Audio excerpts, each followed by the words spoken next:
Good night, Papua New Guinea. I'm Malcolm Waira and welcome to another episode of Infocus.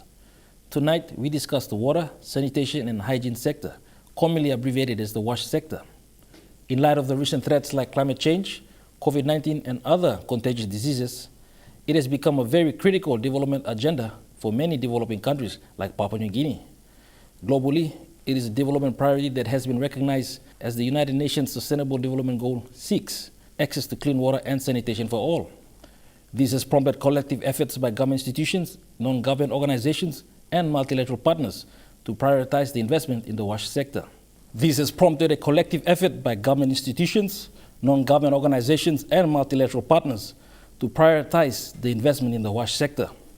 Joining us for discussions tonight, we have Navara Kiene, the Program Director for Water Aid Papua New Guinea, and John Nokwe, National WASH Planner at the Program Management Unit of the WASH Division at the Department of National Planning and Monitoring. Thank you for joining us. Thank you. Firstly, what is your perspective on the WASH sector in Papua New Guinea and how has it been handled by the government since independence? Perhaps we'll start with John. Access to safe water and proper sanitation and hygiene practice are basic human rights. And therefore, having said that, WASH is no longer a health issue. WASH is actually a cross-cutting issue. It addresses livelihood, it addresses education, economic, as well as it addresses other sectors as well. So in that sense, I would say that when the WASH policy comes into effect in 2015, more or less we are into the 7th year of implementing WASH. And our efforts are basically coordinating at the national level. And our implementing partners are actually implementing the WASH in PNG. And therefore, we actually ensure that the WASH efforts that are actually implemented by our donor agencies and our partners are actually guided by the national WASH policies that we have. Navara, you come from an NGO organization. Could you highlight for us the key mandate and mention of your mission of your organization? Sure. So Water Aid, globally, our global mission is to provide clean, safe water sanitation and hygiene for all. So I guess the 39 country offices across the globe, we also work towards that, having WASH access for everyone. That looks different in different contexts, I think, but definitely across all countries, we also work towards working closely with the government in a system strengthening approach. So in PNG, that's the same case, and we do work closely with national entities, especially the WASH Project Management Unit, to further WASH access through implementation of the national policy. Okay. As I mentioned, the access to clean water and sanitation is recognized as under the United Nations as SDG 6, Sustainable Development Goal 6. It recognizes that the critical and important nature of accessing clean water and sanitation. Could you explain the key indicators of the SDGs that the government uses to measure the performance? Actually, we have two key indicators that currently that stands out, basically for safe and affordable water supply for all, and access to sanitation and hygiene for all as well. So these are the most two key indicators that we actually measured against the sustainable goal number 6. Which government institutions work in concerted effort with you to do the monitoring and evaluation as well?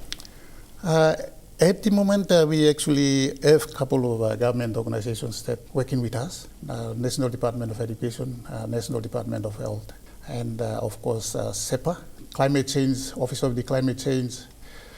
We do also have the Office of the Provincial Health Authorities and the district, as well as the provincial government that we currently work with. Navara, I understand you're not the only NGO working within the WASH space. Could you highlight for us other fellow NGO groups that are assisting you in that space? Sure. I guess yes, you're right. We're not the only NGOs. There's other NGOs working in the water sanitation and hygiene space. So we have Oxfam, Plan International, CARE International, UNICEF. So there's quite a wide sector of WASH stakeholders, WASH implementers, and I guess it's divided according to we work in different provinces or geographical locations, but I suppose in a way we all support the national government in furthering the national WASH policy, just in different geographical locations and in different technical areas of WASH. Thank you. We now take a quick break. Join us on the other side for more discussions.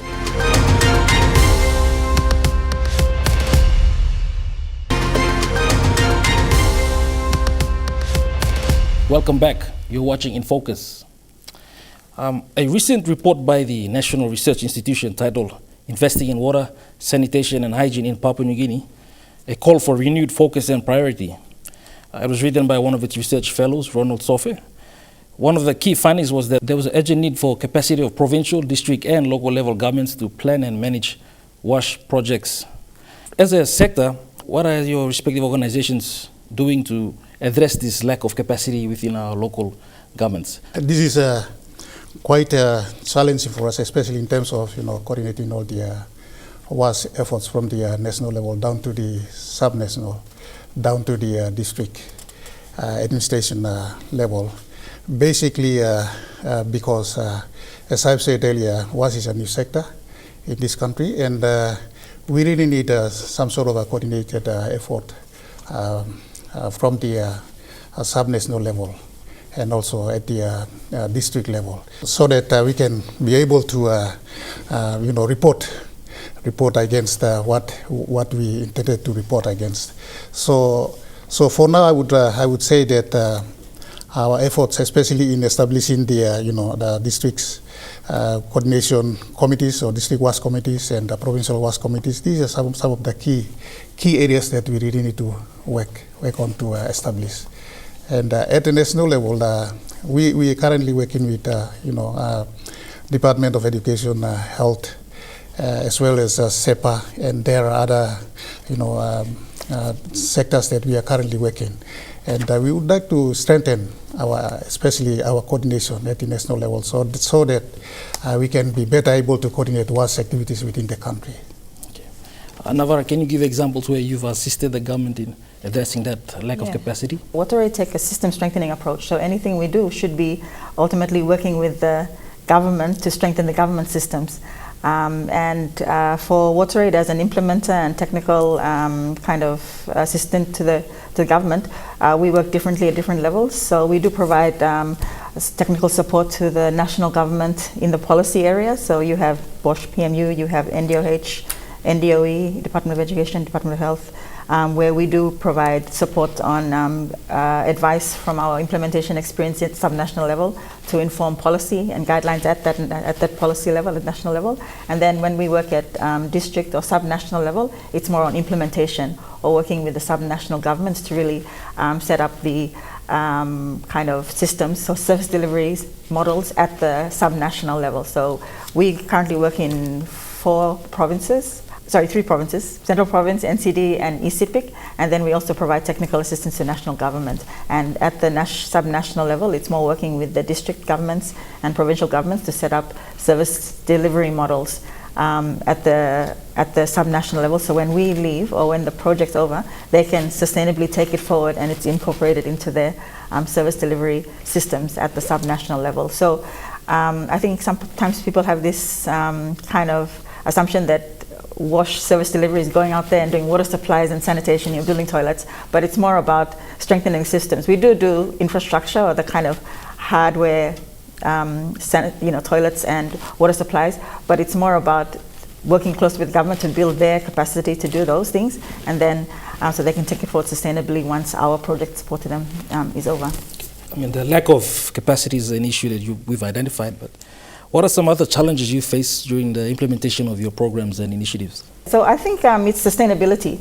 So the sustainability of the models we're implementing, the sustainability of the systems and the outcomes as well. Because apart from sanitation and hygiene, you also have, water and sanitation, you also have hygiene. So how do we implement the program in a way that hygiene behavior will be maintained after, say, there's a project intervention? So it's behavior change, I think, is the challenge, and sustainability in terms of the government sustainably taking forward any WASH projects or WASH outcomes beyond the project that we support them on. From a state perspective, what are, as I mentioned, the challenges you are confronted with from a government level and government approach to addressing issues within the WASH sector? I think in terms of the challenges, we really need to strengthen the especially the coordination level, from the district level up to the subnational and to the national level. And of course, there are also other challenges that comes with it. And these are some of the challenges that I would like to mention. Like we have had, and we have seen there are a lot of WASH activities being implemented in the country. Unfortunately, we are not receiving the reports, and this is one of the challenges that we are faced with. And we also would like to see that any WASH implementation that is taken on board in the country, we would like to see that their reporting has to be reported back to us, and at the same time, the MIS, the management of the information system, this is very, very important and very, very critical for us to actually see, number of people that are covered by those water supply systems that are provided. So these are some of the challenges, and of course, let me say that in terms of resourcing and funding is also one of the critical issues that and the challenges that we face currently, because. From the national level down to the subnational level, I think there's very little attention has been given to WASH sector, and I think we need to reverse that. And there must be more effort given to us, so that in terms of resourcing and funding, so that we can able to address the current WASH needs in the rural communities, in the health institution, in the schools, in the peri-urban settings, so that we can be able to, cover at least a good number of people accessing to those services. And then you would most likely see that number of diseases, water-related diseases would cut down. And this is where we're supposed to be looking at. But unfortunately, as I have said, there's a lot of challenges that comes with implementing the national WASH policy right now. Thank you, John. We now take a quick break. Join us on the other side for more discussions.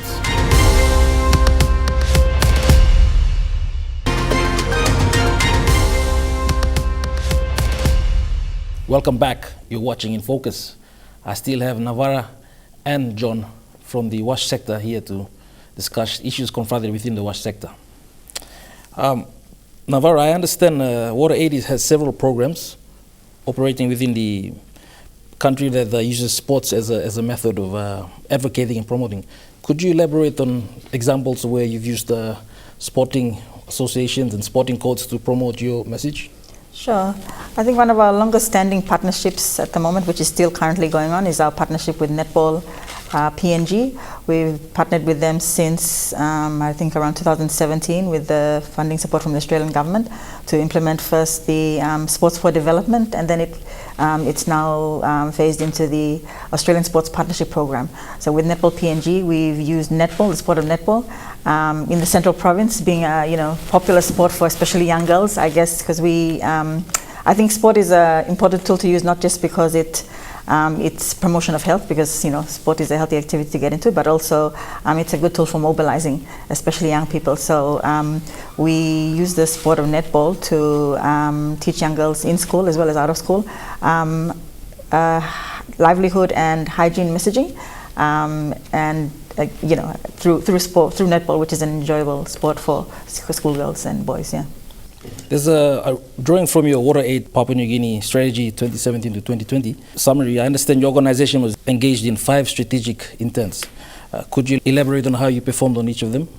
Yeah, sure. I think we've actually got a new strategy now. We've had a new strategy from 2022, which has 5 different intents. But I think in terms of our former strategic intents, one of the biggest ones was around system strengthening, which I talked about, working closely with government, and I think we did quite well. We have we've still got that ongoing support to the PMU in the national policy, but we've also had a long-serving project in Wewak District, ECPIC, where I worked with the district government to set up a service delivery system for Wewak District for them to take forward WASH, and through that project, which is also funded by the Australian government, we've been able to support the Wewak District to have one of the first district wash plans in the country, which was launched in 2020, and then now they're in the process of implementing the wash plan, but also having the first baseline, district baseline, which outlines all the kind of the situation the wash needs in the district for them to have then develop that wash plan.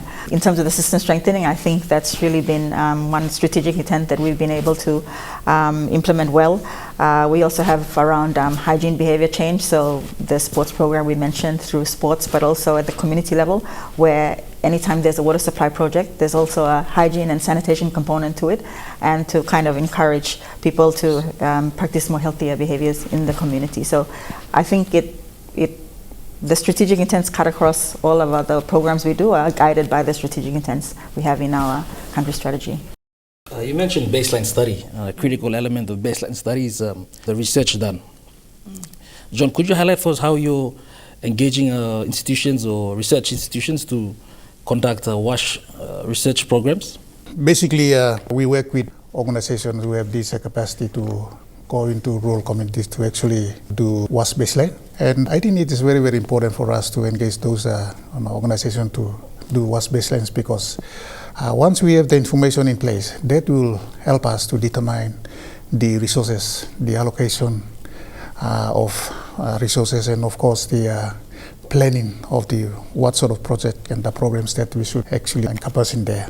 And at the same time, information, the MIS or the baseline is very, very important because it will also help us to, and help the government to have the information in place, readily available. And if there is any requirements of any other organizations that would like to actually explore on what we already have, we can also, help them to actually access the information that are available.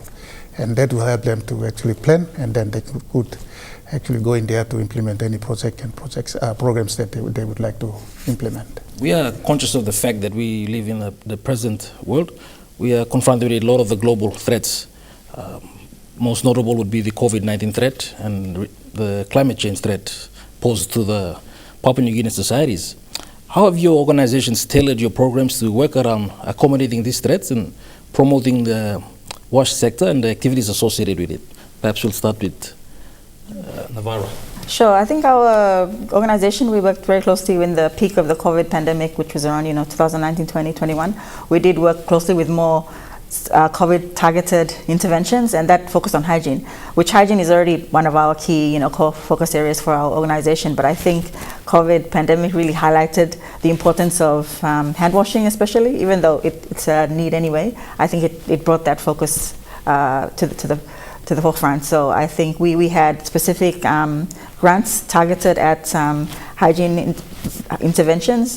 We had one with the Motokoita Assembly in the Motokoita villages, and we also had another one with the Church Partnership Program, which is working with the church partners to do hygiene messaging and behavior change in the specific different locations they were working in. So we had a few COVID-focused interventions. We also worked closely with the PHA in Wewak district in East Sepik to do hygiene awareness and especially focus on hand washing across the 5 districts in East Sepik. So we did have some COVID-focused grants that we've implemented, but at the same time, hand washing has already been a focus. Hygiene and hand washing has already been a focus of our organization, so it's really stepping up and putting more emphasis on that work. Climate change is also a method that's somewhat hampered WASH activities. John, how is the government formalized policies to work around promoting WASH projects and programs, but also conscious of the impacts of climate change?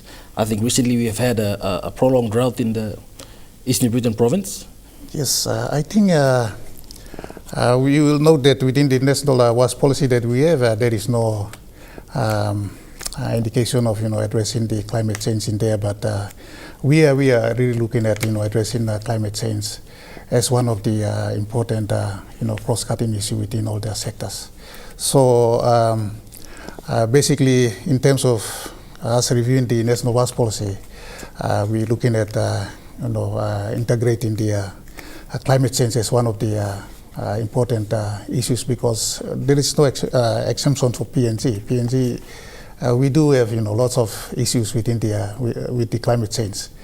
So it is very, very important that we also need to consider climate change into all our projects and the programs that we actually want to do. And I understand some of your programs also work around addressing wash sector in light of the climate change threats. So we've taken climate change as a kind of cross-cutting issue similar to what we've done with gender equality and social inclusion within water, sanitation and hygiene. I think, as you mentioned, climate change is at the forefront now. We've seen the effects of it with droughts, and ultimately water access is also affected by these climatic events that have taken place due to climate change. So we've taken an adaptive approach with our water supplies or any projects that we're doing, moving forward. It's had that climate consideration, so how and working down to the community level. So there's the governance level where we're working with the right partners. So previously, I think Mr. Nokwe mentioned working with the CCDA, SEPA, the National Weather Service to have that data to have informed planning, but also then going down to the community level, having those discussions with the community on where's the best water source, what sort of water supply is the most appropriate given the weather changes in the community. So I think having the data is the first part of having good planning and coordination. So and having working with the right stakeholders at all the levels, but then also including the community, because the community ultimately they bear the brunt of the effects of climate change. And in terms of water access, they'll be going out there and making sure that they have enough water during climate events and such. So I think it's a holistic approach and working at it from a coordination down to the community level to have the right interventions in place to ensure water access through these kind of climate change events or climate events in the community. Yeah. Finally, do you have any concluding remarks you'd like to make?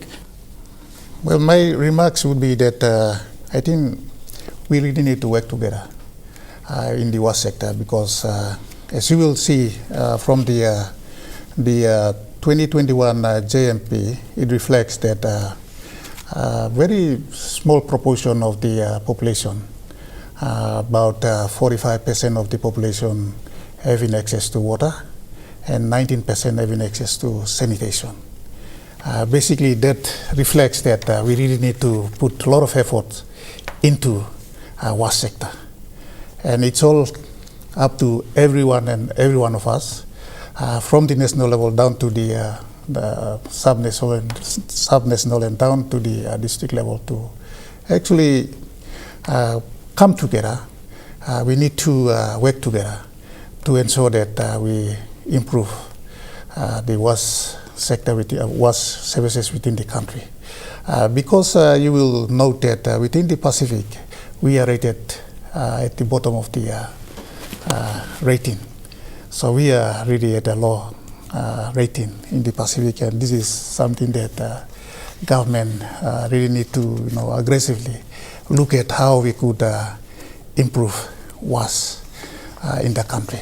I think I'd echo Mr. Nokwe in saying that it's a collaborative effort. So we all have to work together. We all have our parts to play. But I'd also put the call to especially governments. I think government, I'd put the call for more government support, the government to take the lead in WASH implementation.